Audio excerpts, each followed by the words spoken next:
Tahimik kong tanong, di ko masabi diretso. Bakit parang kulang kahit buo naman yung selfie ko?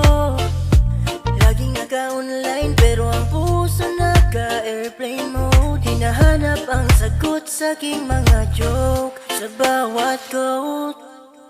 Ano bang pakiramdam nang ibigin ang tapat? Yung totoong pagmamahal di lang sa online na chat. Iparamdam sa akin, yan ang aking dalangin, na isang araw darating ang babaeng tunay akong mamahalin.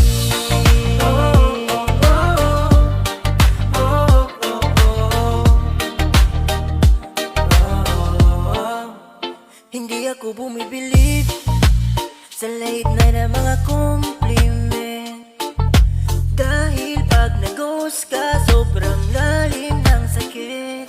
Di na madali ang maniwala, baka lang mapaluha lang ako ulit sa mga dalaga. Napaasa.